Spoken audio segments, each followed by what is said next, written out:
Ele pagou o preço da minha salvação. Ele pagou o preço da minha salvação. Jesus pagou. Pai, muito obrigado, Senhor, pelo preço que foi pago. Muito obrigado pela tua vida que está em nós. Nós estamos aqui desejosos, Pai, para entregar ao Senhor o nosso melhor, o nosso culto. Nós fazemos isso com entendimento, com clareza. Nós fazemos isso com todo o nosso coração, Pai, porque o Senhor é digno, porque Tu és e por tudo aquilo que o Senhor fez por nós e por tudo aquilo que o Senhor tem feito. Obrigado pelo Teu amor, pela Tua fidelidade.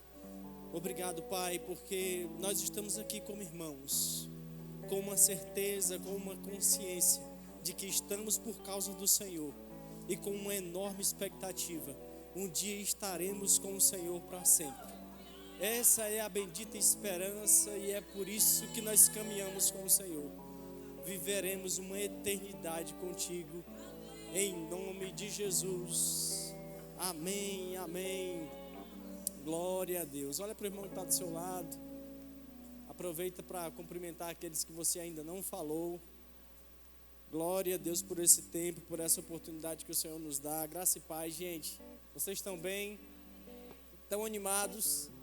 Olha, sábado à tarde só sai de casa quem está animado. Amém? E eu creio que vocês estão animados com aquilo que o Senhor vai fazer e com aquilo que você vai entregar ao Senhor como o seu culto a Ele. Amém, gente? Quem são as pessoas que fizeram aniversário durante a semana ou estão fazendo hoje? Pode ser aniversário de casamento, de nascimento, de novo nascimento. Nós só queremos um motivo para orar por você. Irmã Judite está chegando aqui. Tem mais alguém? Glória a Deus. Vamos orar por ela. Estenda para cá a sua mão. Estenda para ela a sua mão. Olha a Carol aí também.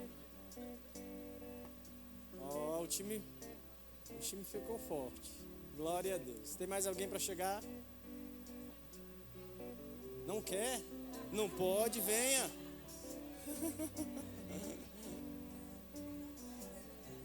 Glória a Deus. Amém. Fechou o time? São esses quatro, então estenda sua mão para cá. Pai, muito obrigado, Senhor, pela vida desses preciosos irmãos. Obrigado pela caminhada próspera que o Senhor deu a eles até aqui. Mas muito obrigado, Pai, por essa estação que começa. Uma estação de muito crescimento, de avanço, de aceleração em áreas da sua vida que de repente até aqui estavam estagnadas. Nós declaramos em nome de Jesus uma aceleração e muitas coisas se cumprindo de acordo com a tua vontade na vida deles. Em nome de Jesus.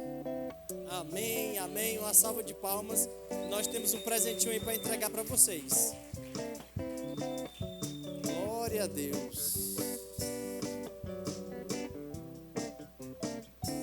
Vocês são dignos. Eu queria que você ficasse atento agora ao nosso Verbo News. Nós temos muitas programações. Eu depois não vou reforçar todas, então fique atento aí para você não perder nada.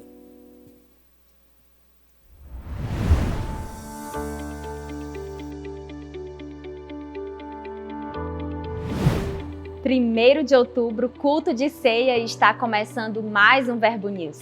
Aqui você fica por dentro de toda a nossa programação, então fique ligado para não perder nada.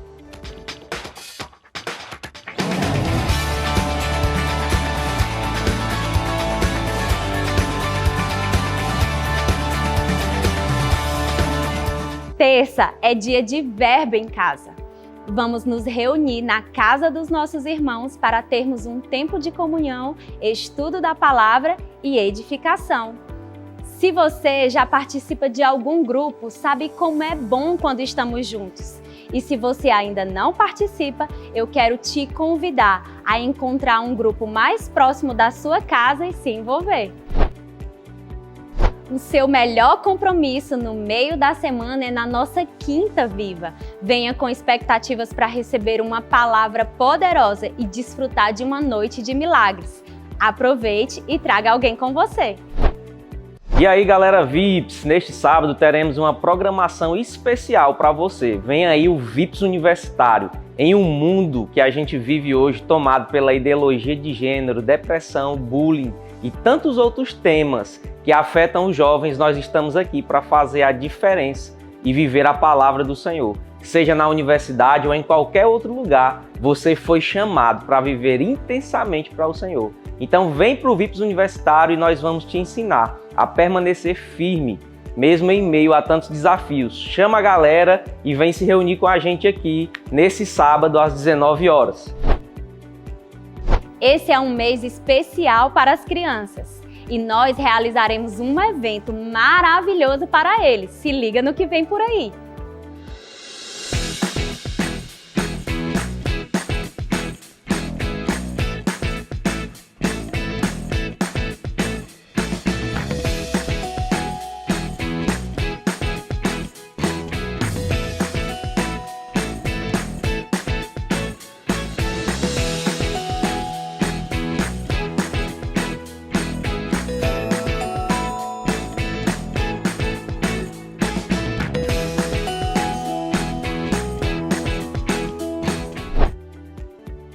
As matrículas do maior centro de treinamento bíblico do mundo já estão abertas e agora você pode realizar o seu sonho de estudar no Rema.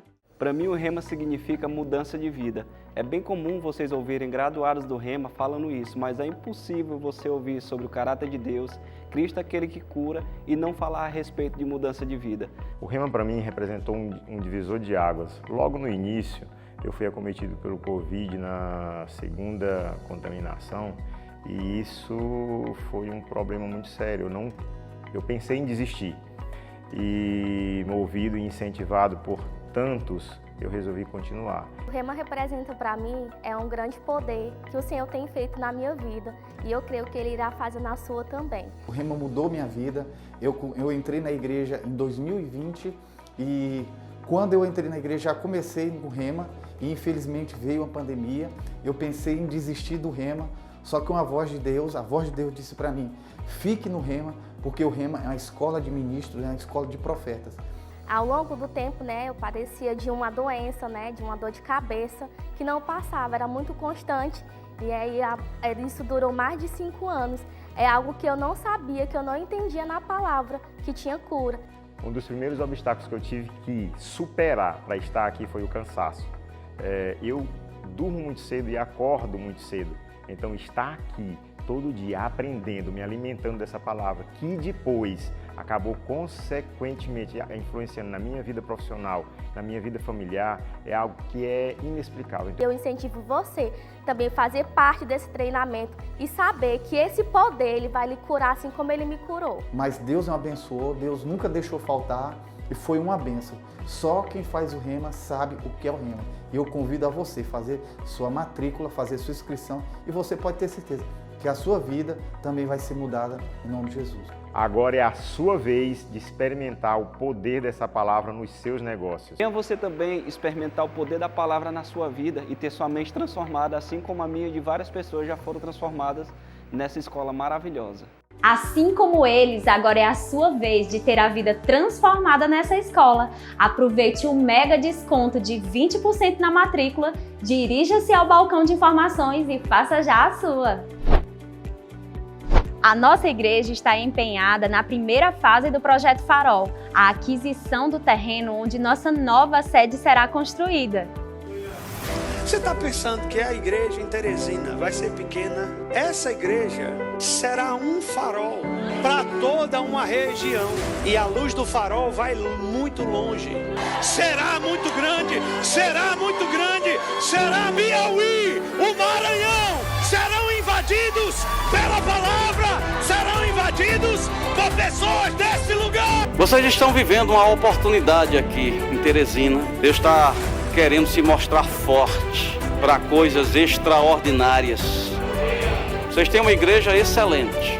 Vocês poderiam ficar acomodados e dizer ninguém quer trabalho. Saiba entender as oportunidades da visitação de Deus. Vê aquele projeto que está lá, as pessoas com um chapéu apontando. Deus tem um alvo. Essa igreja está boa, mas essa não é a igreja plena que Deus tem para essa palavra nesta região.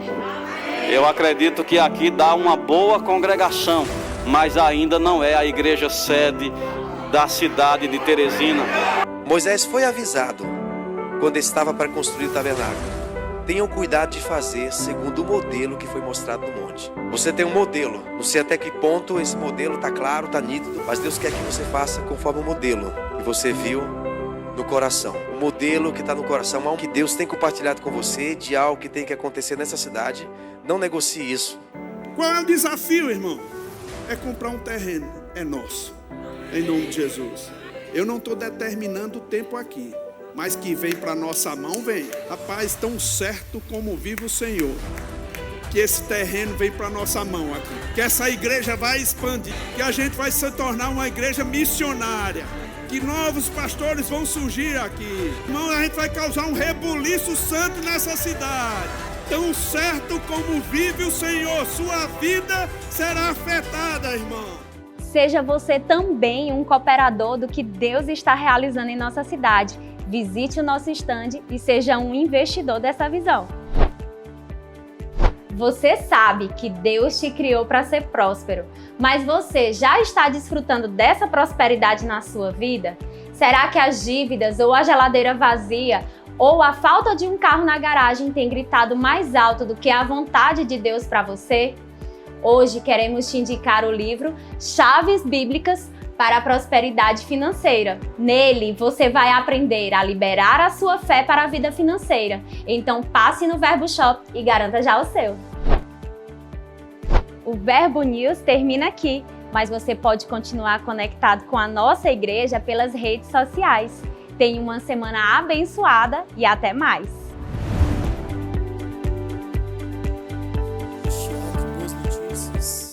Grandes testemunhos. Eu queria reforçar aqui o Happy Kids é um grande evento. Esse mês é o mês das crianças, amém, gente?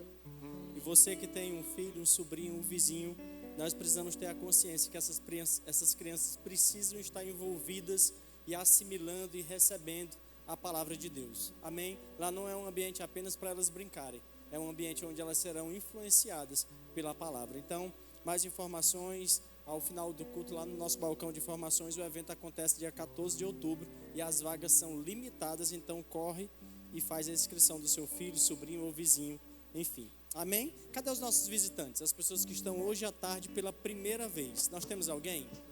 Faz um sinalzinho aí com a sua mão, caso você esteja aqui pela primeira vez. Olha, tem duas mãozinhas levantadas ali. Daqui eu vi vocês muito bem, mas eu queria apresentar vocês, vai ser bem rapidinho para toda a igreja. Vocês podem ficar de pé, só um segundinho. E vocês que estão aí próximo a elas já sabem o que fazer.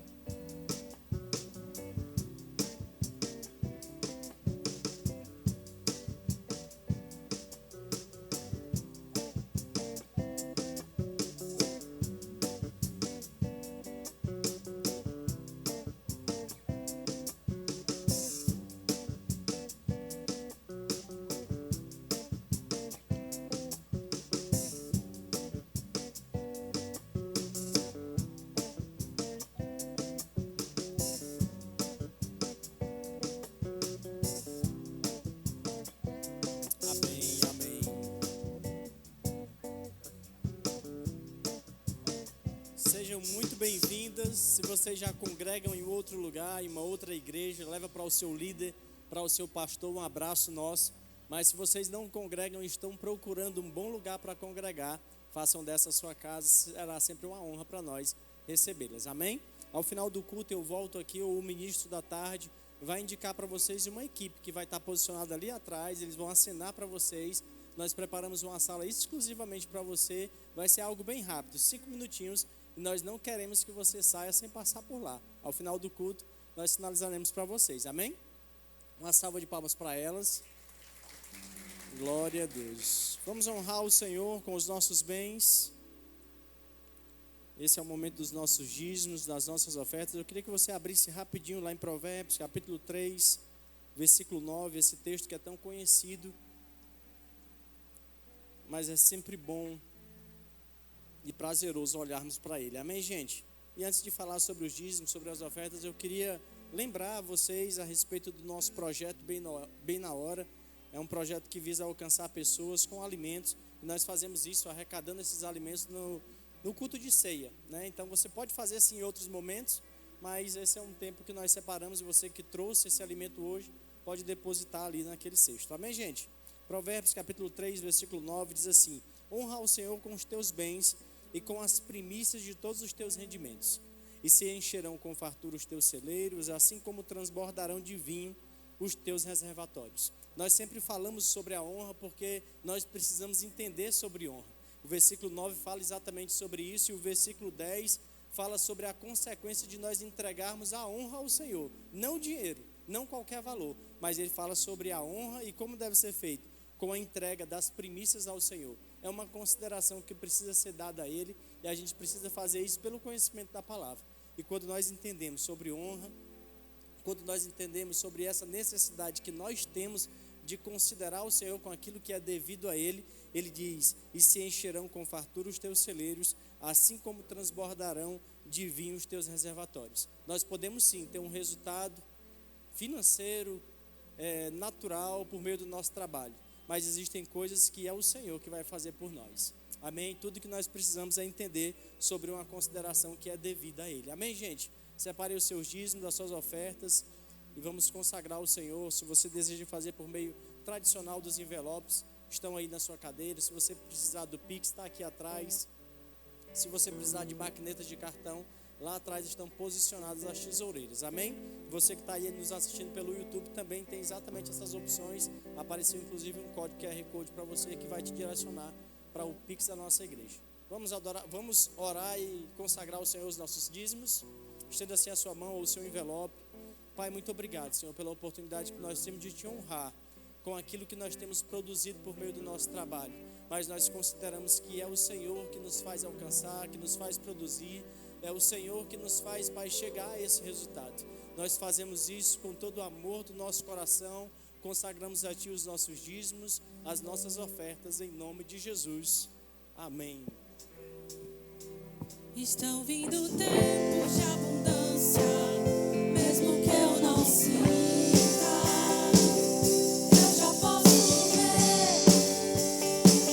Estão chegando, estão chegando, estão vindo tempos de abundância, mesmo que eu não sinta, eu já posso ver. Estão chegando, estão chegando. Aleluia.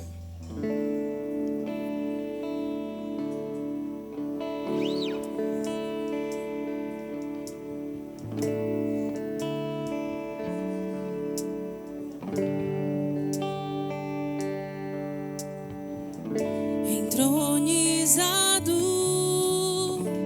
e exaltado, digno de honra é Jesus, Cordeiro Santo e sacerdote, é o meu Senhor cheio de amor. Oh Deus, o teu Deus te ungiu com óleo de alegria, tão lindo tu és, cheio de sabedoria. Te conheci, um novo dia nasceu para mim.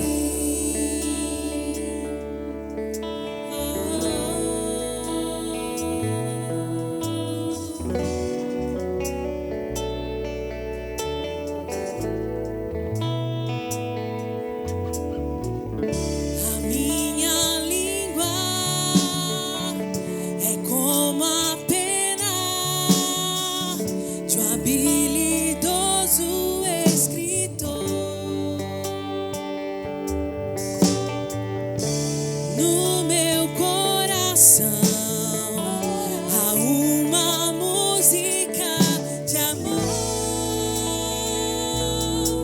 Oh Deus, o teu Deus te ungiu com óleo de alegria, tão lindo tu és, cheio de sabedoria. Te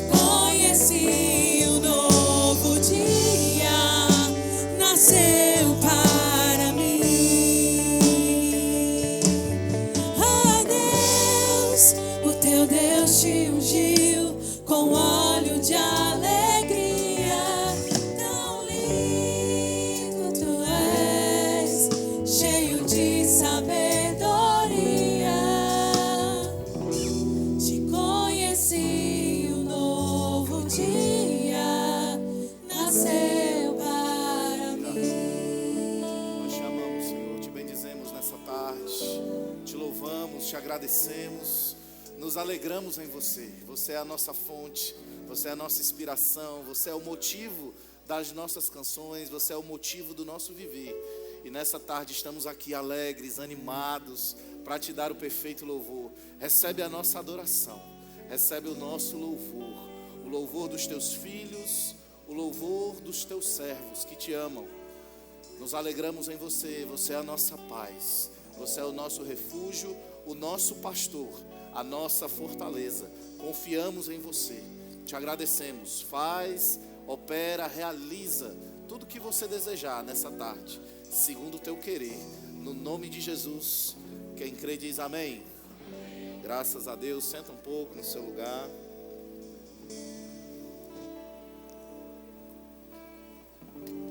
Gente, obrigado, viu? Glória a Deus. Eita, que eu tava com saudade de vocês, irmãos. Você tava com saudade de mim? Mais ou menos, né? A gente esteve lá, acho por volta de 18 dias, lá em Maceió, capital do estado de Alagoas. Foi um tempo maravilhoso. Lá a gente reviu alguns amigos, revimos pastor Judivan, Rossana.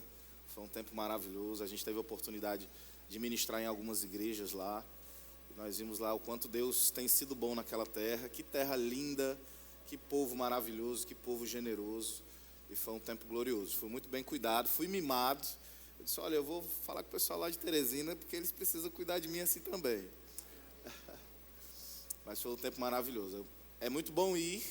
Foram experiências maravilhosas que nós vivemos lá. Ensinamos a matéria escatologia nesse tempo, para os alunos do Rema. E foi muito bom estar lá, mas é muito melhor voltar. Maceió é linda, irmãos, mas eu não troco o nosso Piauí, nossa Teresina por Maceió não, viu? Aqui é muito melhor. Aqui é a terra do avivamento. Eu não troco esse calorzinho gostoso, coisa boa. Isso aqui é maravilhoso, irmão.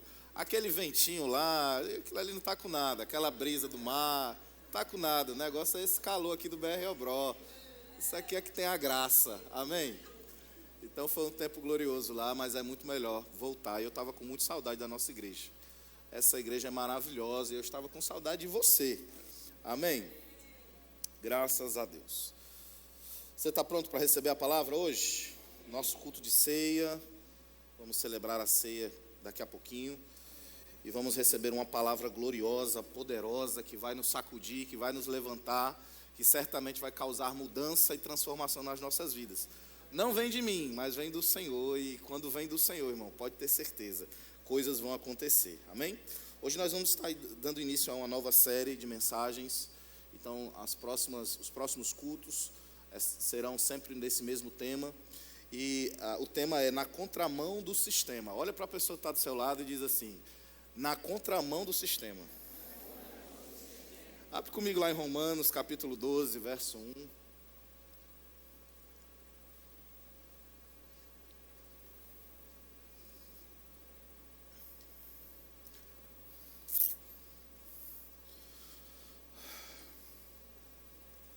Diz assim, Romanos 12, 1. Rogo-vos, pois, irmãos, pelas misericórdias de Deus, que apresenteis o vosso corpo por sacrifício vivo, santo e agradável a Deus. Olha que coisa interessante. Paulo começa dizendo que nós precisamos apresentar os nossos corpos por sacrifício vivo. Mas você já parou para pensar que se é sacrifício, não é vivo? Você já parou para pensar que sacrifício está relacionado à morte? A gente oferecer alguma coisa que está viva para morrer? Mas Paulo está dizendo que é um sacrifício vivo. Isso nos mostra, irmãos, que nós precisamos estar dispostos a apresentar os nossos corpos como sacrifício. Significa que nós precisamos morrer para as nossas vontades, morrer para o sistema desse mundo, morrer para a cultura que o mundo oferece. É isso que Paulo está falando. Olha, gente, eu estou rogando a vocês, eu estou implorando a vocês, que vocês apresentem o corpo de vocês como sacrifício vivo. E será que temos apresentado o nosso corpo como sacrifício vivo? Veja que ele não diz um sacrifício morto, mas ele está dizendo um sacrifício vivo. Você vai apresentar para o seu corpo morrer, mas ele vai continuar vivendo. Ele vai morrer para a carne, ele vai morrer para os desejos, ele vai morrer para o sistema desse mundo, mas ele vai permanecer vivo no Senhor. Isso nos faz muito lembrar aquilo que Romanos capítulo 6 diz. Como, pois, daremos os nossos corpos ao pecado se nós já morremos para ele? Como, pois, continuaremos vivendo no pecado se já morremos e fomos sepultados no batismo? Aí Paulo continua dizendo, ora, se morremos também ressuscitamos com Jesus. Você já morreu quando você nasceu de novo, mas você ressuscitou com Jesus. Você está aqui? E Paulo está dizendo, olha, apresentem o vosso corpo por sacrifício vivo, santo e agradável a Deus, que é o vosso culto racional. E aí no verso 2 ele diz, e não vos conformeis. O que é conformar? Conformar é aceitar, conformar é deixar quieto. Não, está tudo bem, é assim mesmo, é a vida. Não há nada que eu possa fazer para mudar, é o aceitar aquele fato. E Paulo está dizendo, olha, não aceitem, não se conforme com este século, ou com o sistema desse mundo, com a forma da cultura, da mídia, como as pessoas de um modo geral andam, como elas vivem. Paulo está dizendo, olha, não aceita isso, não fica passivo nesse sistema. E o outro significado dessa palavra vos conformei está falando de ter forma, está falando de você se amoldar ao sistema desse mundo, de você se tornar parecido com as pessoas do mundo. Paulo está dizendo, olha, você é crente, você nasceu de novo, você é uma nova criatura, você é discípulo de Cristo, não tem mais volta. Você precisa quebrar as pontes com o seu passado.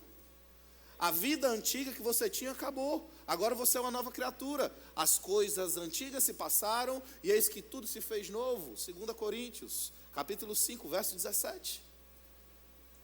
Então Paulo está dizendo, olha, não aceita, não fica passivo, não fica observando, não acha que é dessa forma mesmo, e também não se conforma, não pega o molde, não se amolde com o sistema desse mundo. Aí ele diz, mas se transformem, transformai-vos. Veja que ele não diz, Deus vai transformar você, é obra do Espírito Santo. Ele está dizendo, se transformem, ou seja, a responsabilidade é nossa. Tem muito crente colocando a responsabilidade em Deus, dizendo, eu não consigo vencer esse pecado, eu não consigo vencer essa tentação, eu não consigo passar por essa tribulação sem murmurar, eu não consigo enfrentar esse problema, é porque Deus não me transformou ainda. Deus está fazendo a obra, aleluia. Não, irmão, Paulo está dizendo justamente o contrário, ele está dizendo, olha, a responsabilidade de se transformar é sua. Somos nós quem devemos nos transformar. A responsabilidade não é de Deus. Aquilo que Deus precisava fazer, Ele já fez. Deus, Ele elaborou um plano, um propósito, um projeto de salvação para o homem. E esse plano consistia em Jesus Cristo, o seu único filho, vir ao mundo para morrer e ressuscitar. E através desse plano, todo aquele que crê nele não vai morrer, mas vai ter a vida eterna. Deus disponibilizou a salvação para toda a humanidade. Então a parte de Deus já foi feita, agora tem uma parte que cabe a nós. Transformai-vos. E aí ele continua dizendo, você vai se transformar como? Pela renovação da vossa mente. O que é isso?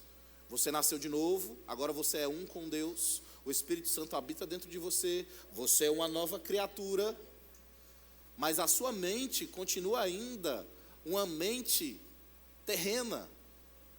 A sua mente, ela ainda não foi salva. E é isso que Paulo está falando, olha, no seu espírito, você foi salvo, você é uma nova criatura espiritualmente, você recebeu um novo Espírito de Deus, você nasceu de novo. Mas a sua mente precisa ser renovada, e é aí que você precisa se transformar. Como? Meditando na palavra, renovando a vossa mente, se expondo à palavra. Se antes você tinha o hábito de mentir, agora você vai ler na palavra. Não mintais uns aos outros, uma vez que vos despistes do velho homem, e vos revestistes do novo homem, que se refaz para o pleno conhecimento, segundo a imagem daquele que o criou. Você toma posse disso, você coloca isso na sua mente, e deixa isso descer para o seu coração. E quando chegar uma outra oportunidade de você mentir, você vai se lembrar desse texto. Não mintais uns aos outros. Não mintais uns aos outros. Eu me despi, eu me esvaziei do velho homem com seus feitos. Agora eu sou uma nova criatura, então eu vou falar a verdade.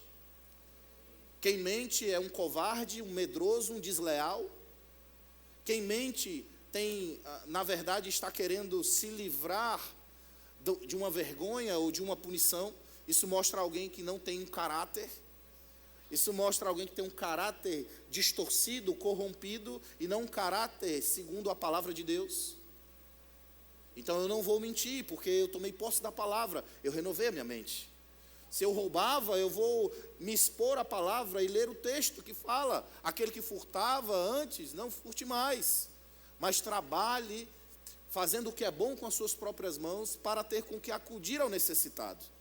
Eu tomo posse dessa palavra, eu deixo ela entrar na minha mente, eu deixo ela descer para o meu coração, e quando vier a oportunidade, porque vai vir a oportunidade, aquele dinheiro vai passar na sua mão, aquela verba que ninguém sabe, mas você sabe, aquele desvio que você tem acesso num sistema, e aí você vai se lembrar desse texto, aquele texto vai estar dentro do seu coração, e você não vai fazer mais. Isso é renovar a mente. Isso é se transformar. E a transformação é causada pela palavra, mas através de nós. Ou a transformação é causada por nós, através da palavra. Aleluia. E ele diz: para que experimenteis qual seja a boa, agradável e perfeita vontade de Deus. Você nunca vai experimentar a boa, perfeita e agradável vontade de Deus enquanto você não renovar a sua mente. Ah, Senhor, eu quero experimentar a sua vontade. Ah, Senhor, se for da tua vontade, eu quero viver isso. Você nunca vai viver enquanto você não renovar a sua mente. Enquanto você não se transformar pela renovação da vossa mente. Veja que ele está trazendo uma condição para que o propósito de você se transformar, renovando a sua mente, é para que você desfrute, experimente, viva a boa, agradável e perfeita vontade de Deus. Existe um sistema nesse mundo, irmão. Existe um sistema atuando nesse mundo. Existe uma nova agenda mundial. Eu acredito que você já deva ter ouvido falar sobre isso. Ou você acha que é normal os nossos heróis que eram homens hoje serem mulheres? Ou você acha que é normal todo filme, série que você vai assistir tem um casal homossexual?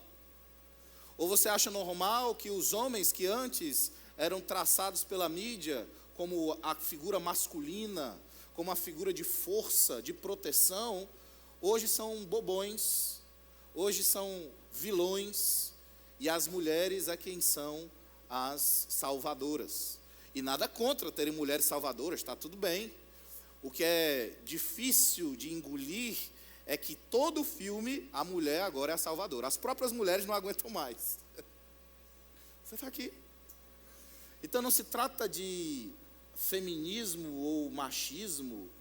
O que se trata é de um sistema operado por Satanás. O Deus deste século cegou o entendimento dos incrédulos.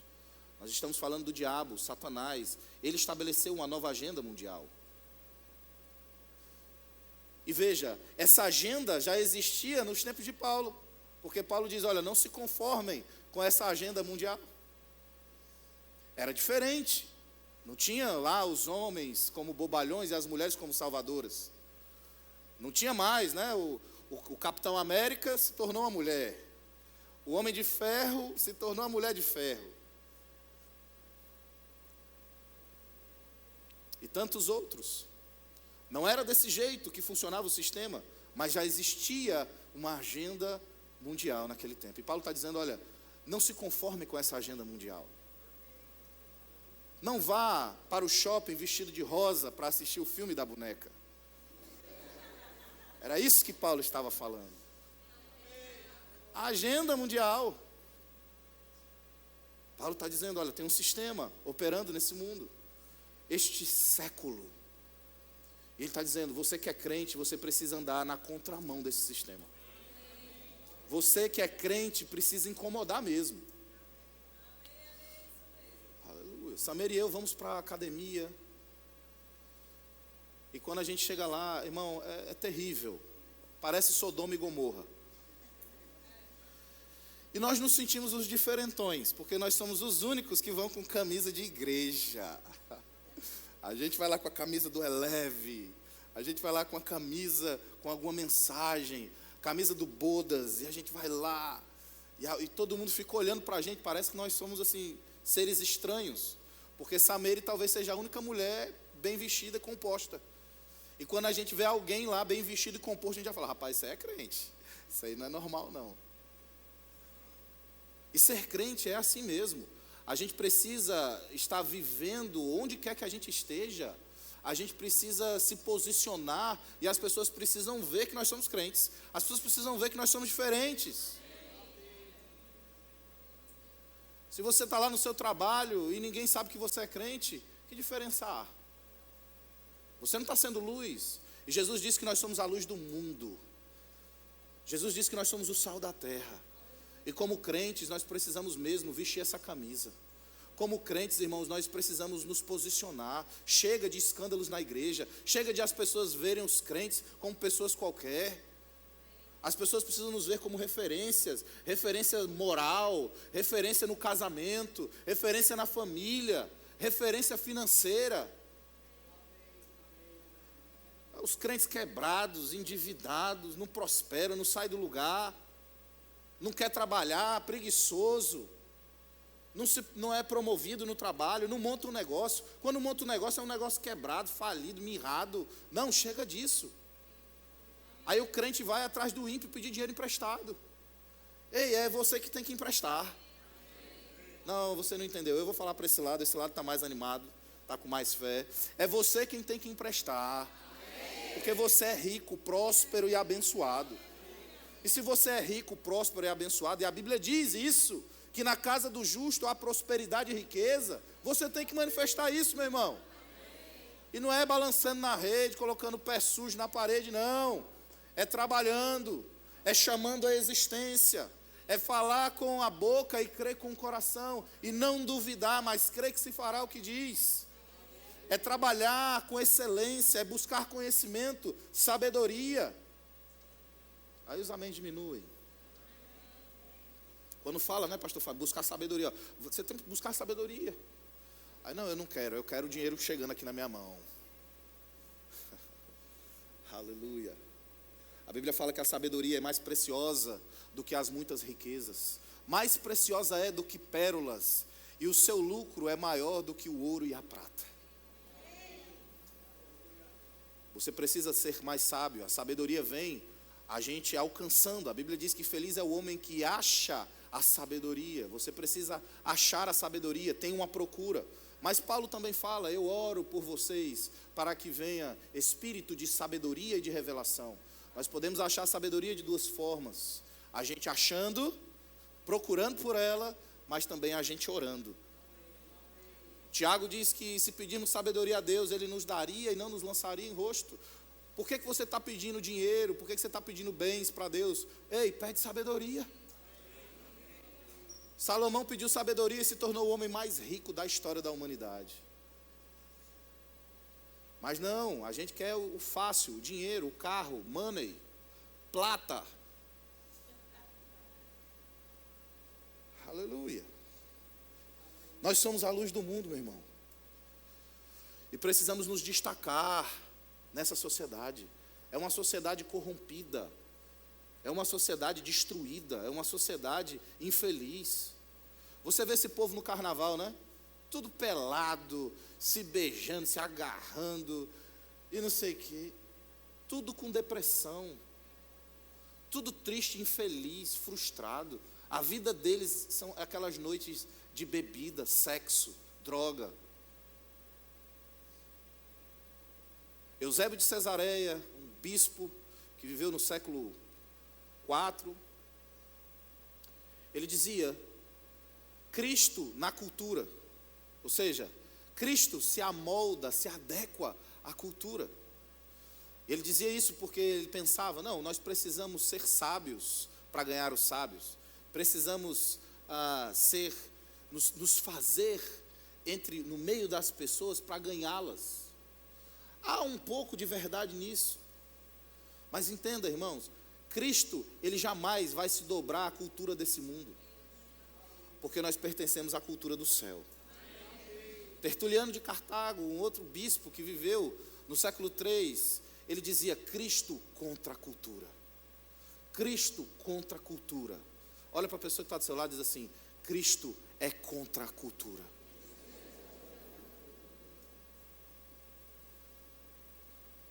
Outro dia eu tive a oportunidade de conhecer uma igreja, irmão, que era só a misericórdia. As mulheres seminuas, os homens seminus.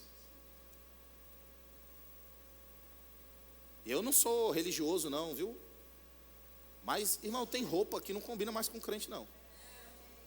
E as mulheres com um decote, uma maquiagem assim, exuberante, e a roupa colada, você estava numa garrafa, e aquele cabelo assim, chamando a atenção, e os homens sarados, mostrando os braços musculosos, com aquela camisa apertada, aquela calça apertada. Eu disse: rapaz, isso aqui é uma igreja mesmo? Eu estou no lugar certo? E eu fiquei imaginando, uma pessoa do mundo que entra aqui, ela vai dizer: rapaz, é o meu lugar, estou em casa, não tem diferença nenhuma de uma boate. Essa não deu ibope não, essa não vai ter curtida não. Amém. Diga: Cristo contra a cultura. Nós precisamos nos posicionar na contramão do sistema. Na minha rua, irmão, agora mudou o sentido, já tem um tempo, mas tem muitos desavisados que não veem, não leem placa. Aliás, se você é crente, aprenda a dirigir nessa cidade, dirige direito. E se você é motoqueiro, pelo amor de Deus, aí que você precisa dirigir melhor ainda. Oh, aleluia. Provocar a ira dos irmãos é pecado, viu? Aleluia. Quero saber disso não, viu, irmão? Pelo amor de Deus. Vê uma barbeiragem acontecendo, fechando o outro no trânsito, e tem lá o adesivo, o verbo da vida. Meu Deus do céu. Ai, Jesus, quero nem pensar nisso. Mas lá na minha rua, volta e meia, vem algum desavisado na contramão. Meu Deus do céu, eu fico irritado com aquilo. O cara vem na contramão, assim, na cara de pau. Ele vem na contramão, e o pessoal buzinando, e o pessoal falando, esbravejando com ele, nem aí, o sujeito vem vindo normal, tranquilo, como se não fosse nada demais, ele andando na contramão. Eu fiquei pensando: meu Deus do céu, olha o perigo, olha o risco que esse cara coloca, tanto para ele quanto para a vida dos outros. Eu digo: é exatamente assim que o crente deve viver, na contramão do sistema, sendo um perigo para os outros. Um perigo, irmãos. As pessoas precisam nos ver como seres perigosos. As pessoas precisam ter medo da gente. Eita, lá vem o crente, desvia. Sai, porque ele vai pregar para mim. Eu não aguento olhar para ele, porque o olhar dele me incomoda. Ele tem uma coisa assim de santidade. Ele não bebe, não fuma, não faz nada errado, não rouba ninguém, não xinga, não briga com ninguém. Entrega os trabalhos no tempo certo, tira as maiores notas, ganha bem, é bem casado, os filhos são bem criados. Eu não suporto esse crente. Ele é um perigo para a minha vida. Eu não quero ser afetado. Aleluia. Mateus capítulo 10, verso 22, Jesus disse que nós seríamos odiados por todos. Você está sendo odiado pelas pessoas do mundo? Oh, aleluia. E eu não estou dizendo você ser odiado, entenda, eu não estou dizendo você ser odiado por você fazer o mal. Eu não estou dizendo você ser odiado por você fazer coisas erradas. Mas eu estou dizendo você ser odiado por você ser crente, por você ser luz, por você não se contaminar com as coisas desse mundo, por você viver na contramão do sistema. Pastor, aqui em Teresina é assim. Se você quiser ganhar dinheiro, você tem que subornar alguém. Esse é o sistema. Ei, eu estou fora desse sistema. Irmão, entenda, se uma porta se fecha, Deus vai abrir outra porta. Pastor, mas essa porta é para ganhar 500 mil de uma vez. Eu só tenho que dar 10 mil para o fiscal, e aí ele libera a mercadoria. Meu irmão, perde os 500 mil, mas você não perde o seu caráter. Você não perde a sua integridade. A sua integridade não está à venda. Ah, mas o emprego é muito bom, pastor. Consegui um emprego para ganhar 10 mil, pastor, por mês. Ó, aleluia. Só tem um probleminha, qual é? Eu vou ter que ficar viajando e eu não vou poder congregar. Ei, esse não é um probleminha, esse é um problemão. Você é crente, crente congrega. Vixe, uns 10 amém só, meu Deus do céu. Estou na igreja certa, é verbo da vida aqui? Crente congrega. Amém. Crente vem para o culto.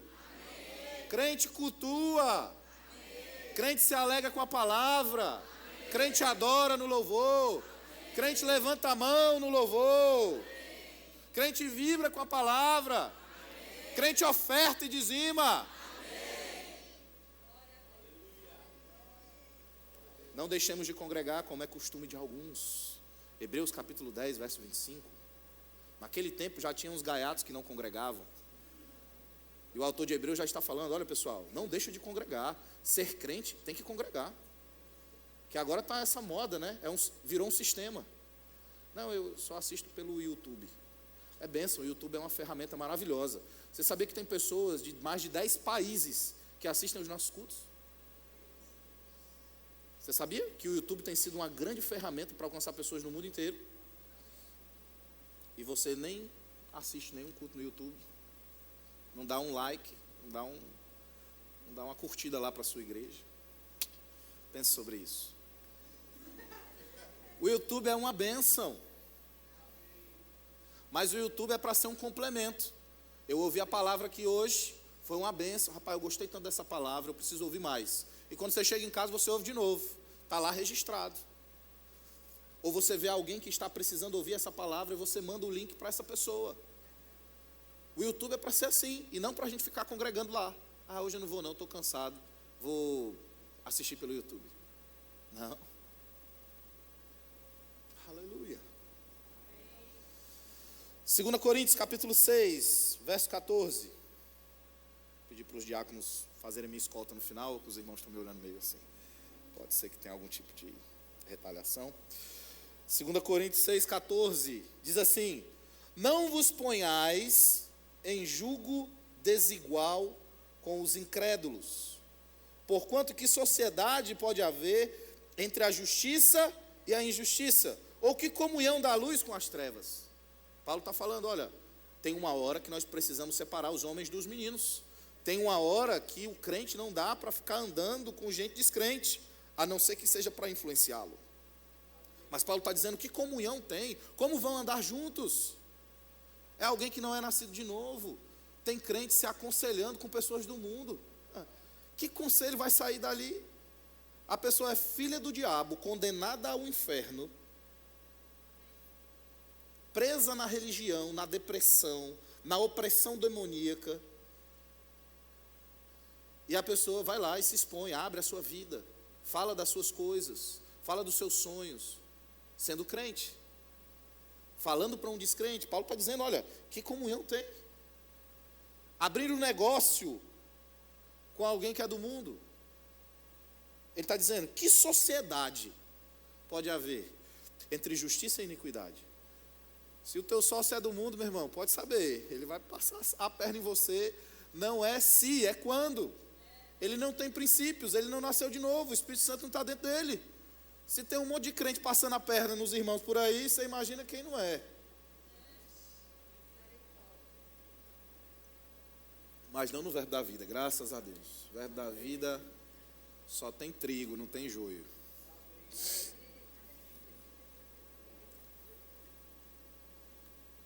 Graças a Deus. Ele está dizendo: que comunhão da luz com as trevas, que harmonia entre Cristo e o maligno, ou que união do crente com o incrédulo. Pastor, estou apaixonado. É mesmo? Quem é? Quem é a varoa? Não, ela não é da igreja não, pastor. Mas olha, é uma mulher perfeita. É mesmo, e ela não é crente não. Não é não. Só tem esse pequeno detalhe. Então esse não é um pequeno detalhe.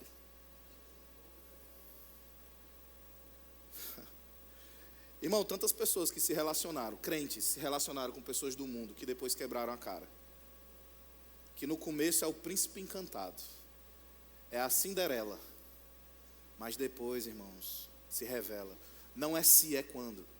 Ah, pastor, mas teve fulano que namorou com uma ciclana que não era crente e ela se converteu. Ei, mas isso aí é uma exceção. E você imagina o quanto foi difícil esse processo de conversão na vida da pessoa. Estou gostando da palavra não, pastor. Eu não estou aqui para falar o que você gosta, meu irmão. Eu estou aqui para pegar a palavra. Lembra disso. A palavra não é para amaciar o nosso ego. A palavra é para trazer a gente para o desconforto. Porque é no desconforto que a gente cresce. Enquanto tiver conforto, você não vai crescer, você não vai sair do lugar. Mas quando há desconforto, é aí que a gente cresce. Aleluia. Há uma separação entre nós e as pessoas do mundo. Nós não podemos andar como as pessoas do mundo andam. Nós não podemos ser influenciados por elas. Devemos amá-las, devemos orar por elas, devemos até mesmo aconselhá-las. Mas elas não podem nos aconselhar, elas não podem cuidar de nós, elas não podem ser uma referência para nós. Aleluia. Levítico capítulo 10, verso 9. Vamos engrossar um pouco o caldo.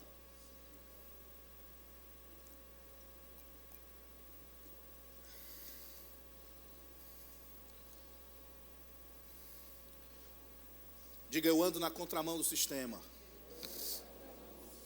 Diga: eu sou um ser perigoso para as pessoas do mundo e para o diabo.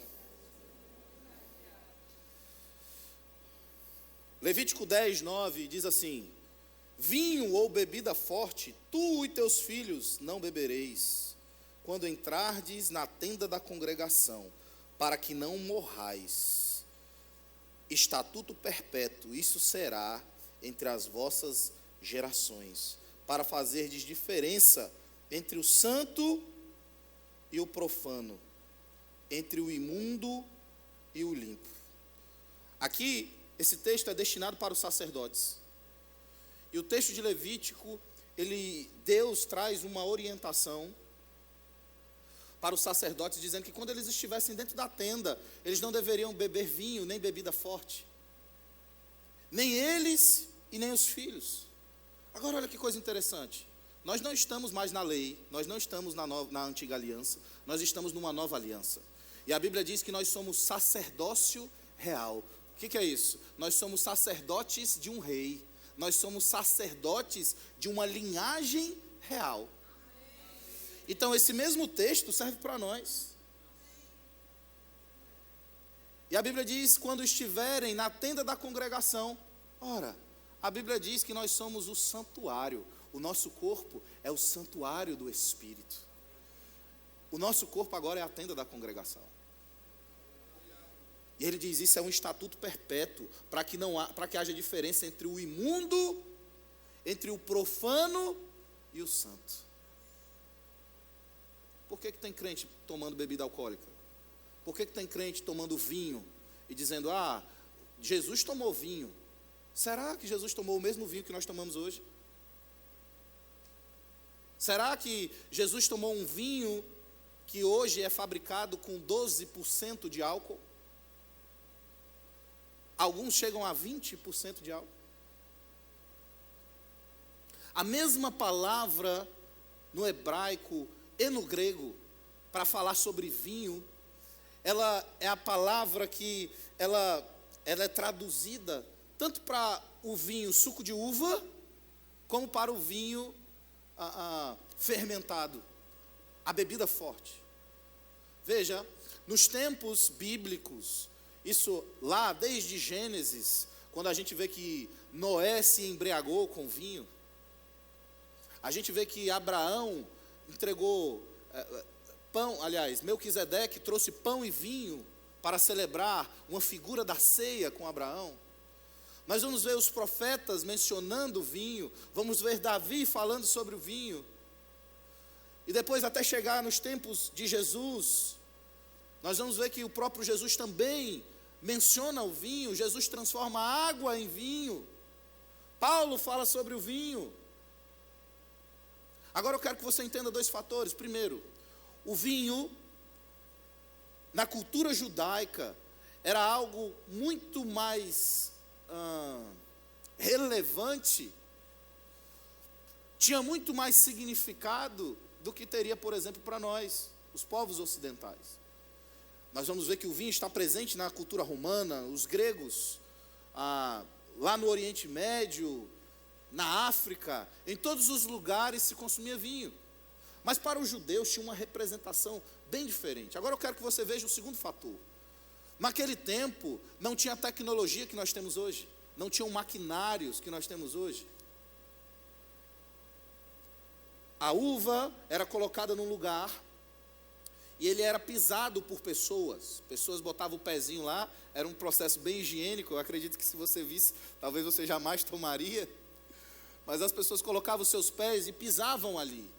E enquanto elas pisavam, aquela uva ia sendo esmagada e gerava um líquido. Esse líquido descia por um cano e ia para um lugar, um reservatório. Esse reservatório é chamado de lagar. E lá nesse lagar, aquele suco, ele era colhido por um recipiente feito de pele de carneiro. Era o que os judeus chamavam de odres. Aí que Jesus fala sobre os odres velhos e os odres novos. Aquela pele de carneiro, ela tinha bactérias e enzimas. E quando ela ficava ali durante algum tempo, vários dias, ela fermentava. E essa fermentação é que produzia um efeito alcoólico. Mas eu quero que você entenda que, mesmo essa bebida sendo fermentada e produzindo um efeito alcoólico, não se compara aos 12 a 20% acrescido de álcool na bebida que nós temos hoje. Eu estou falando de algo que é 5, talvez 10 vezes mais forte do que a bebida naquele tempo. Mas eu quero que você atente para algo. Quando a bebida descia do lagar, era um suco de uva. Não deu tempo de ser fermentado. Estava fresquinho. Você está aqui? E ela era colhida ali e as pessoas já podiam consumir. E ela era chamada de vinho. Se ela passasse 2 dias ali e colhiam, tiravam, tinha uma certa fermentação, mas era muito pouca. Também era chamado de vinho. Se ficasse 4 dias ali, era uma fermentação maior, tinha um efeito alcoólico, era pouco, mas tinha, e ela era consumida e também era chamado de vinho.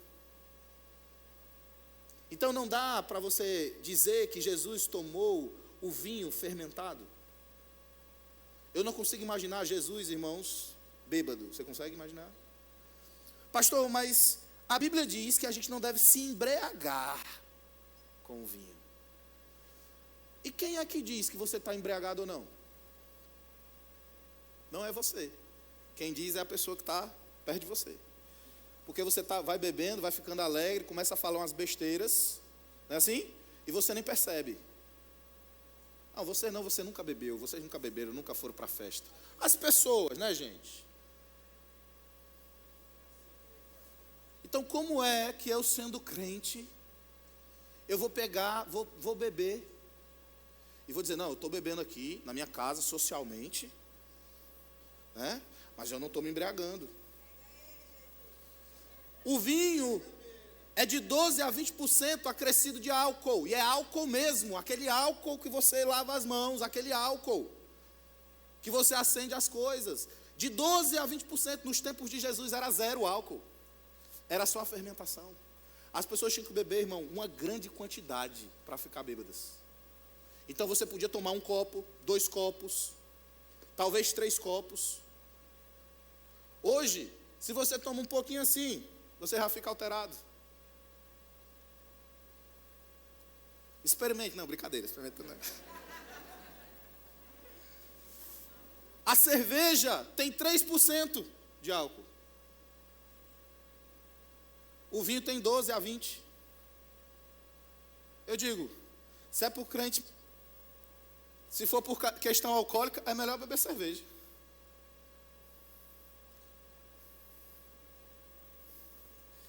Agora eu quero chamar a sua atenção para uma coisa muito interessante.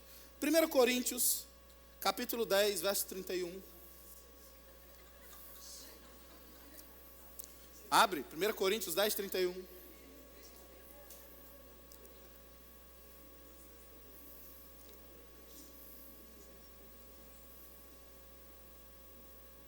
Você abriu? Portanto, quer comais, quer bebais ou façais outra coisa qualquer, fazei tudo para a glória de Deus. Fazei tudo, quer comais, quer bebais, para a glória de Deus. Senhor, é para a sua glória.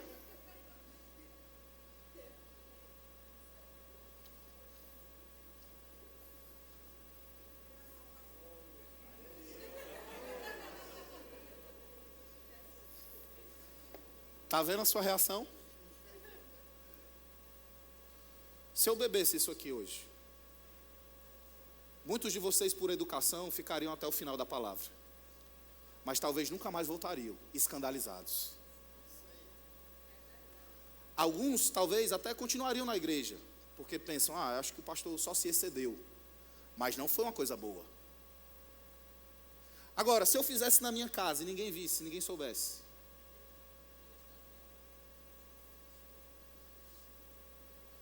eu falei ontem para os homens na caverna, lá no nosso churrasco. Aleluia.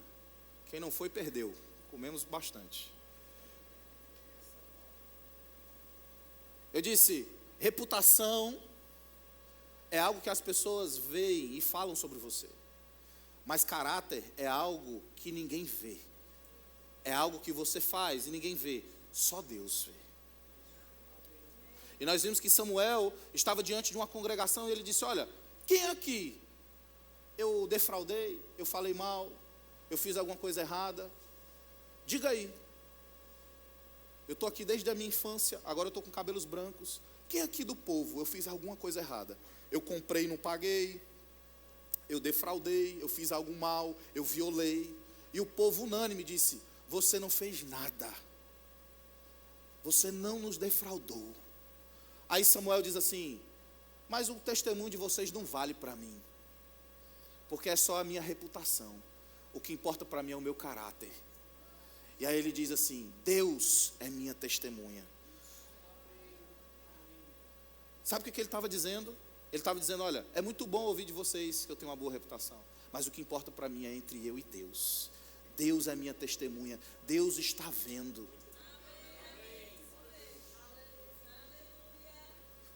Se eu não posso fazer no púlpito, eu não posso fazer na minha casa.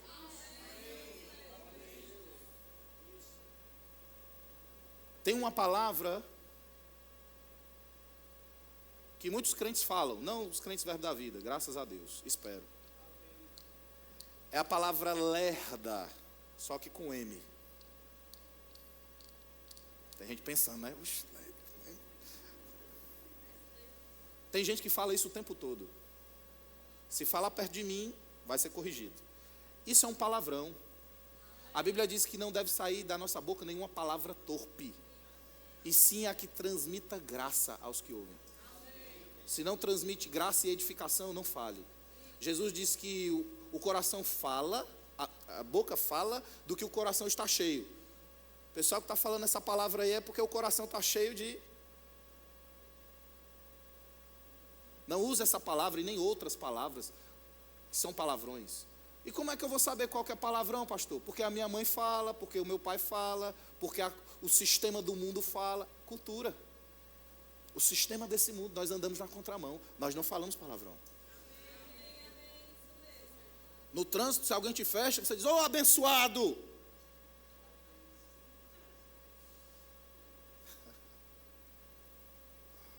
Você está aqui. Já foi para casa.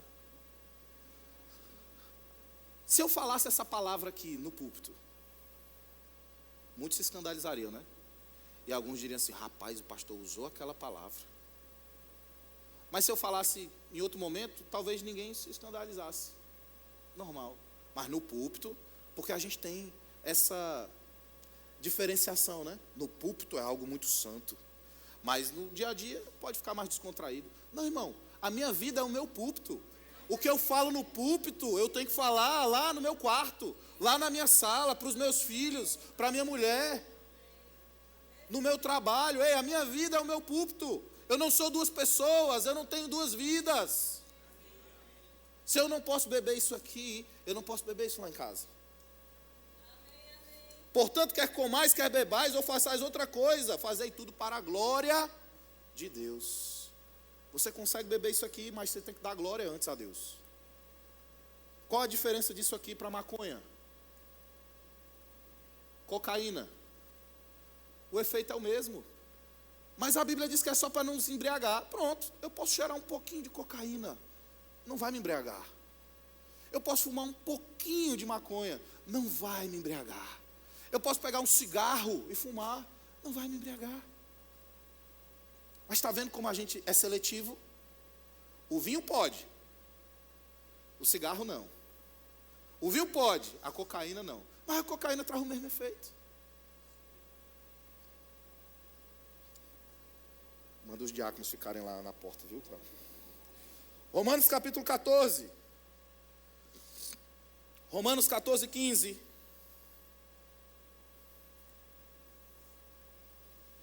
Pastor, eu tenho umas 3 garrafas de vinho lá em casa, e agora?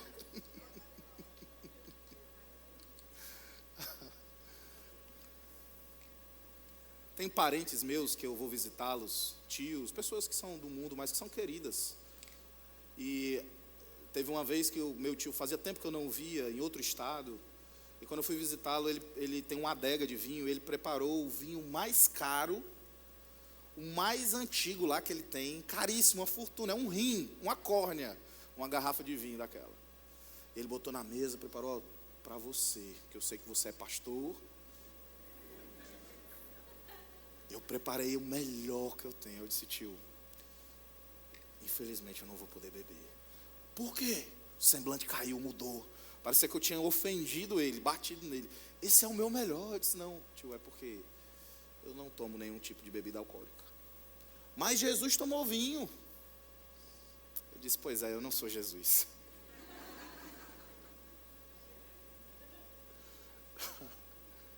Aleluia. Talvez alguns, pelo constrangimento, né, tomariam. Mas importa mais agradar a Deus ou aos homens? Pastor, para mim isso não tem nada a ver. Irmão, no inferno, no Hades, tem um monte de gente lá dizendo, não tem nada a ver, tem nada, isso é besteira. Eu prefiro, irmão, ser taxado como radical, porque, de fato, para mim, a Bíblia é um livro de radicalismo. Para mim, quando falam sobre os xiitas, aqueles homens bombas lá do Oriente Médio, os muçulmanos, para mim eles são crianças de 2 anos. Porque para mim a Bíblia é muito mais radical e muito mais xiita do que qualquer homem bomba desse aí. Porque Paulo disse, o viver é Cristo e o morrer é lucro. 2 améns, graças a Deus. Romanos 14, 15 diz assim, se por causa de comida o teu irmão se entristece, já não anda segundo o amor fraternal. Por causa da tua comida, não faças perecer aquele a favor de quem Cristo morreu. Não seja, pois, vituperado o vosso bem, difamado, né, alterado. Verso 17, porque o reino de Deus não é comida nem bebida, mas justiça, paz e alegria no Espírito Santo. Aquele que deste modo serve a Cristo é agradável a Deus e aprovado pelos homens. Assim, pois, seguimos as coisas da paz e também as da edificação de uns para com os outros. Não destruas a obra de Deus por causa de comida. Todas as coisas, na verdade, são limpas, mas é mal para o homem comer com escândalo. É bom não comer carne, nem beber vinho, nem fazer qualquer outra coisa com que teu irmão venha a tropeçar, ou se ofender, ou se enfraquecer. A fé que tens, tenha para ti mesmo, perante Deus. Bem-aventurado é aquele que não se condena naquilo que aprova. Aí tem os engraçadinhos, gaiatos, que dizem assim, ó, bem-aventurado aquele que não se condena no que aprova. Eu não me condeno tomando vinho não, pastor. Você não se condena porque você está com a mente cauterizada. Porque se você não se condena tomando vinho, então pronto. Eu também não vou me condenar fumando maconha, usando droga. Eu também não vou me condenar cheirando cocaína, me prostituindo. Tem muitos adúlteros que são assim. Não, eu não me condeno não. Eu tenho um caso com outra mulher, mas condeno não. E vem para o culto, congrega, levanta as mãos, serve.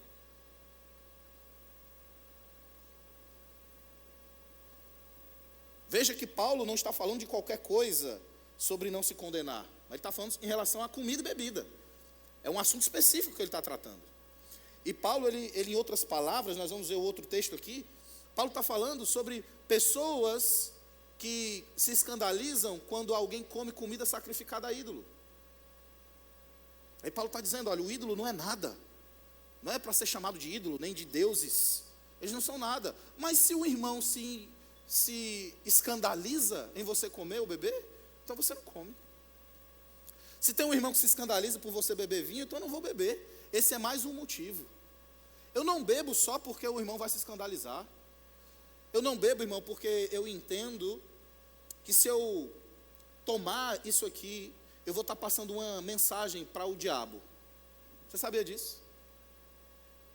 Porque quando você se embriaga, e o embriagar não necessariamente é você ficar bêbado, entenda isso, mas é você ter uma certa falta de sintonia nos seus pensamentos, você fica com a mente turva.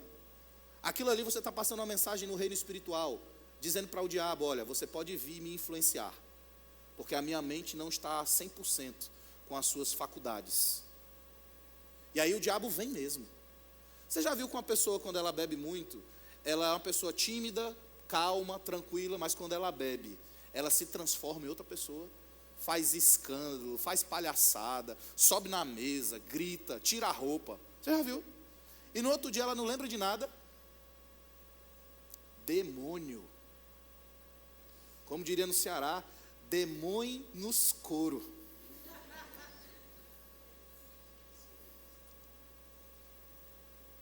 Você quer ficar influenciável a espíritos malignos?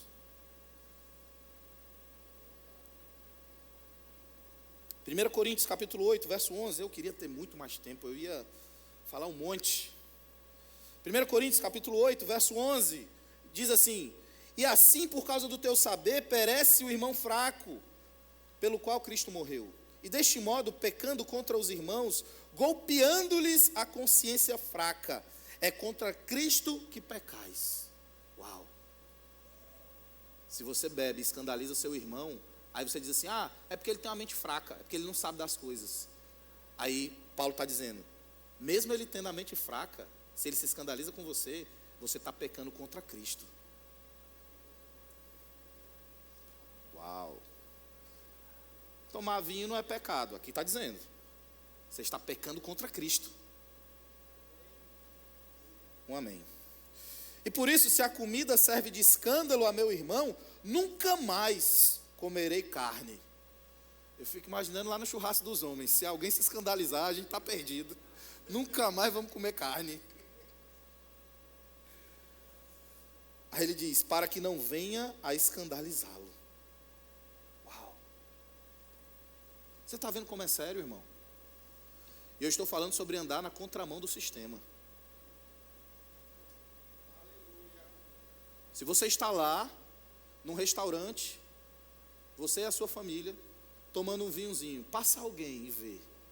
Não é motivo de escândalo? Algum irmão se escandaliza? Alguém da igreja se escandaliza? É contra Cristo que você está pecando. A pessoa do mundo vê você bebendo, ela vai pensar, é igual todo mundo, né? Será que a pessoa vai saber que você é crente? Porque às vezes a gente chega no restaurante e a pessoa diz, olha, hoje nós temos promoção de vinho e não sei o que, você toma, tem o drink, tem o uísque, tem não sei o que, e tananá. Assim, não, a gente não bebe não, obrigado. Aí ele já para na hora, ele, entendi. Em outras palavras, vocês são crentes. contramão do sistema.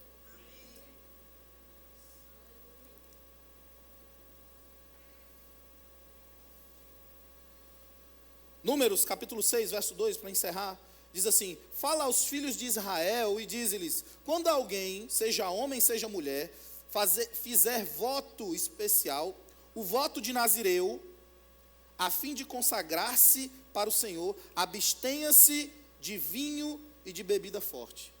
Eu já ministrei aqui há alguns anos, acho que no ano passado eu ministrei aqui sobre Nazireu, que nós somos nazireus. Eu falei sobre o nazireado.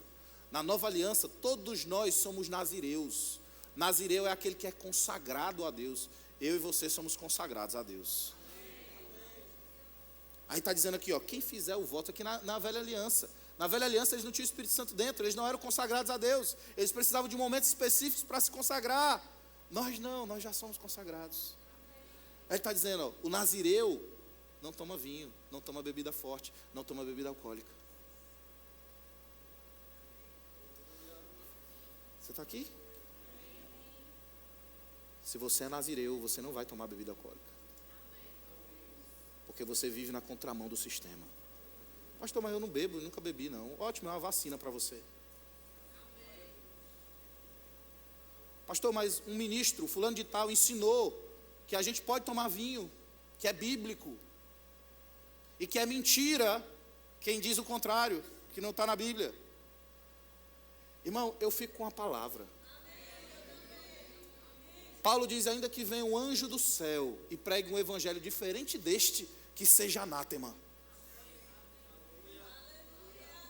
Quer dizer que agora que se um ministro disser para você torrar dinheiro, você vai torrar? Está repreendido em nome de Jesus. Se o ministro disser para você tem que torcer para o Flamengo, você vai torcer? Isso é quase uma maldição.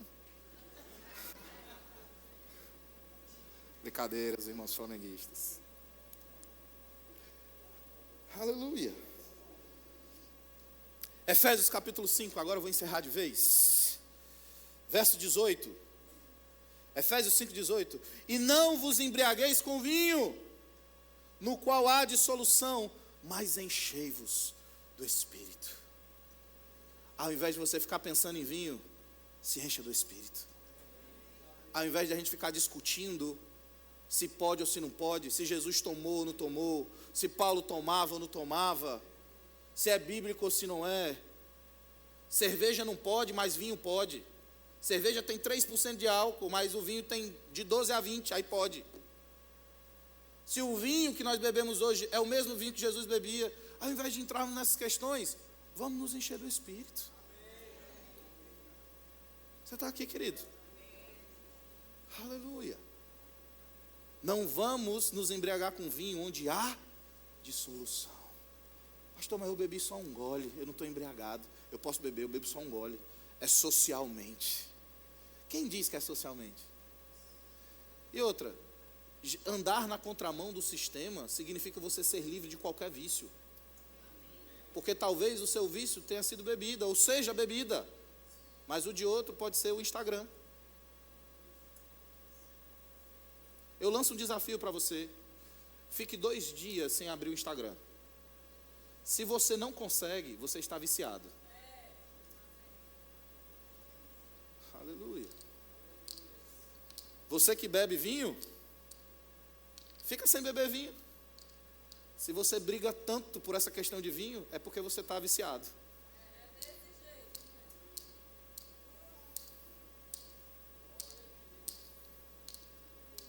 Aleluia. Deus nos chamou, irmãos, para vivermos uma vida plena nele. Uma vida livre de vícios. Cristo já te libertou. Fazei, pois, morrer a vossa natureza terrena. Prostituição, impureza, paixão lasciva, desejo maligno e a avareza, que é a idolatria. Por estas coisas vem a ira de Deus sobre os filhos da desobediência. Ora, nestas mesmas coisas andastes vós também, em outro tempo, quando vivíeis nelas. Agora, porém, despojai-vos igualmente de tudo isso: ira, indignação, maldade, maledicência, linguagem obscena no vosso falar. Você vivia uma vida para o mundo, você vivia debaixo desse sistema. agora você é nova criatura. Agora você está em Cristo. Você morreu, foi sepultado e ressuscitou com Ele e está assentado nas regiões celestes, reinando em vida. Aleluia. Fica de pé. Tira esse bicho daqui para eu não me confundir com a ceia. Eu era de uma igreja, eu nasci de novo numa igreja que os diáconos se posicionavam. Aí o pastor dizia assim: irmão, quem quer o vinho é desse lado esquerdo, o suco de uva é do lado direito. Aí você levanta a mão e pede. Eu digo: misericórdia.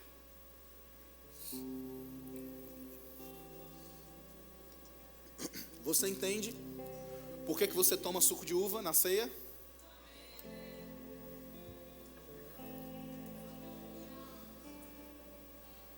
A Bíblia nos orienta, no livro de Números, que durante a Páscoa, tanto os pães quanto o vinho não podia ser fermentado. Ou seja, o vinho era o suco de uva mesmo, e o pão era sem fermento.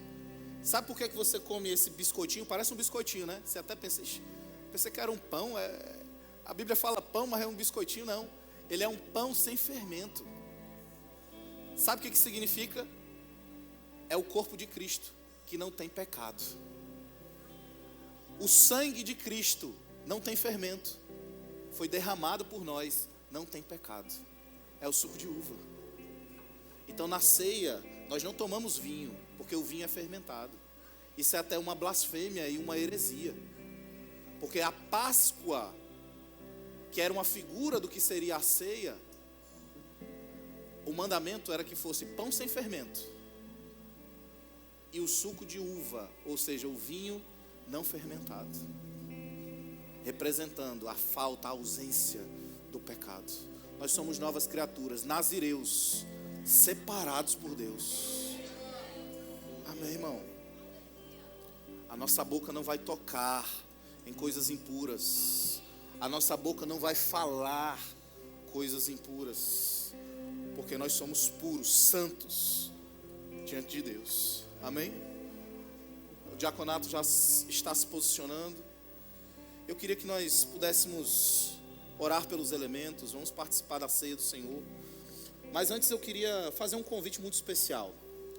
Se você está aqui nessa noite, nessa tarde, e você ainda não recebeu Jesus como Senhor e Salvador da sua vida, eu quero te dar essa oportunidade.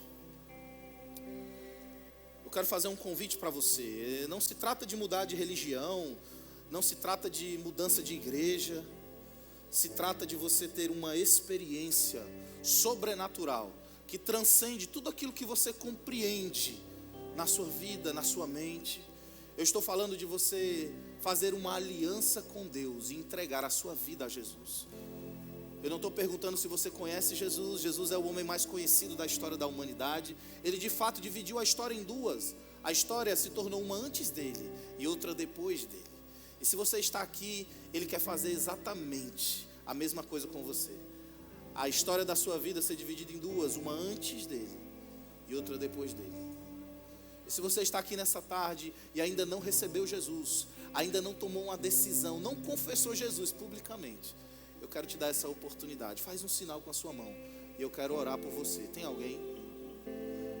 Nós vamos participar da ceia. A ceia é para filhos. Se você não recebeu Jesus, você não pode participar da ceia. A Bíblia diz que todos quanto receberam, Deus deu o poder de serem feitos filhos de Deus. A ceia é para filhos. Se você não recebeu Jesus, você não pode participar da ceia. Tem alguém que ainda não é filho, que ainda não recebeu Jesus? Todos filhos? Aleluia. Então nós vamos orar pelos elementos, rendendo graças. Você pode orar junto comigo? Pai amado, nós te damos graças pelo privilégio que nós temos de participar da ceia do Senhor, como família, como igreja. Somos o corpo de Cristo aqui na terra. Te agradecemos pelo sacrifício de Jesus na cruz do Calvário, no nosso lugar. Ele foi traspassado, Ele foi moído, Ele sofreu no nosso lugar. Senhor, nós te damos graças por esse sacrifício. E é com todo temor e toda reverência que que nós te agradecemos por esse pão sem fermento que representa o corpo de Cristo que sem pecado foi traspassado no nosso lugar. E esse suco de uva sem fermento que representa o sangue de Cristo que foi derramado no nosso lugar, para que tivéssemos uma aliança com o Senhor, para que pudéssemos desfrutar da vida abundante que você tem para nós. Te agradecemos por isso, te agradecemos por esse sacrifício, e é com toda a alegria do nosso coração que nós participamos como igreja, que nós participamos como irmãos da ceia do Senhor. Em nome de Jesus, nós te damos graças por esse tempo. Glória a Deus. Os diáconos vão servir você. Enquanto isso, nós vamos cantar uma música. Eu vou pedir para que você, por favor, não participe ainda, que você receba os elementos e você aguarde para que todos nós possamos participar juntos, tá bom? Então, enquanto isso, vamos louvar ao Senhor.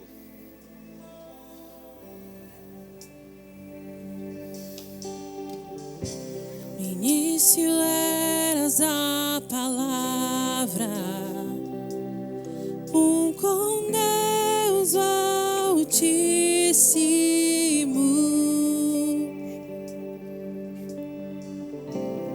o mistério de tua glória, Cristo em ti se revelou. Oh, quão lindo esse nome é! Oh, quão lindo esse nome é!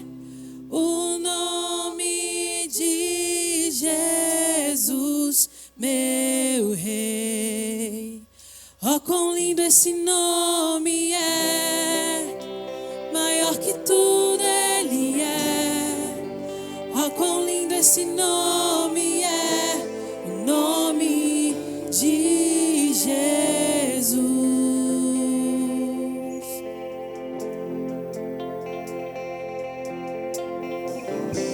Deixou o céu para buscar-nos, veio para nos resgatar.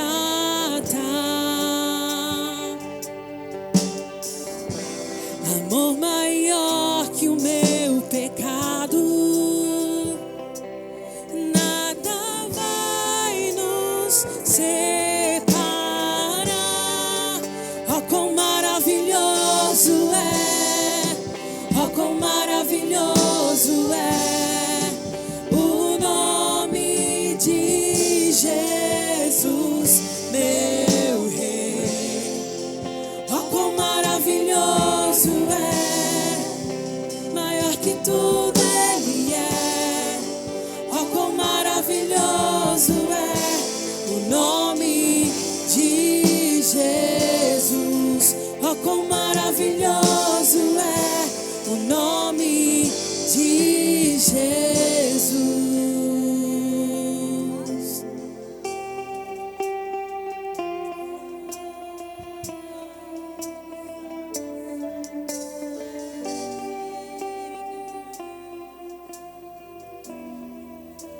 A morte venceste, o véu tu rompeste, a tumba vazia agora está. Os céus te adoram, proclama a tua glória, pois ressuscitaste, vive está. És invencível, inigualável, hoje pra sempre reinarás. Teu é o reino, tu é a glória, acima de todo nome. Poderoso esse nome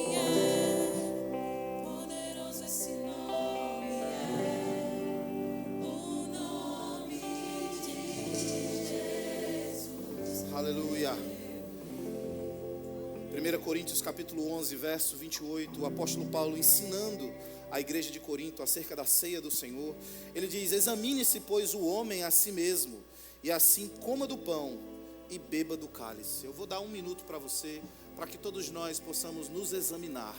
Faça um exame de como anda o seu comportamento, as suas motivações com relação ao corpo de Cristo, à igreja. Faça esse exercício, faça esse exame, e em seguida nós vamos participar.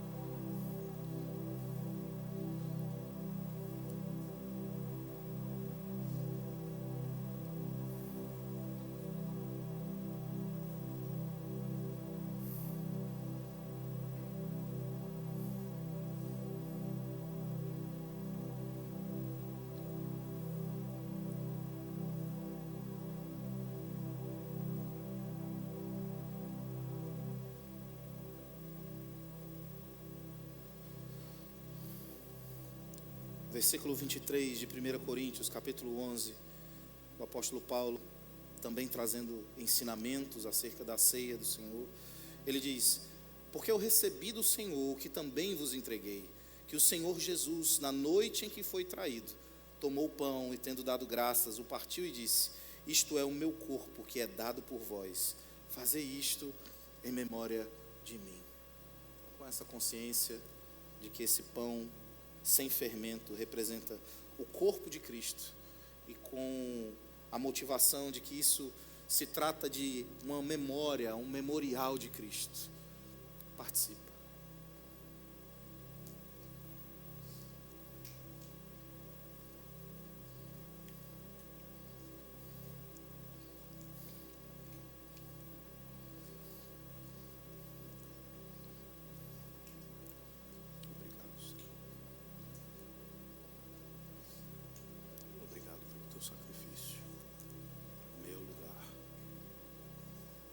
Merecia, mas você pagou o preço por mim. Obrigado. Verso 25: por semelhante modo, depois de haver ceado, tomou também o cálice, dizendo: este cálice é a nova aliança no meu sangue. Fazei isto todas as vezes que o beberdes, em memória de mim. Então, com essa consciência de que esse suco de uva sem fermento, ele representa o sangue de Jesus, que foi derramado no meu e no seu lugar, para que tivéssemos liberdade, livre acesso ao Pai, para que fôssemos perdoados, resgatados. E se você tiver alguma enfermidade no seu corpo, a Bíblia diz que Ele certamente tomou sobre si as nossas dores e as nossas enfermidades, e pelas suas feridas, feridas essas que o sangue foi derramado, nós fomos sarados. Então, se você tiver alguma enfermidade, algum sintoma no seu corpo, toma posse da sua cura agora. Você vai ficar plenamente curado, participando. Com essa consciência, participa.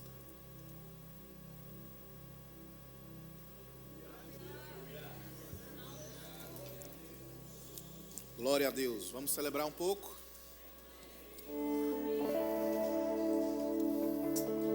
Me lavou.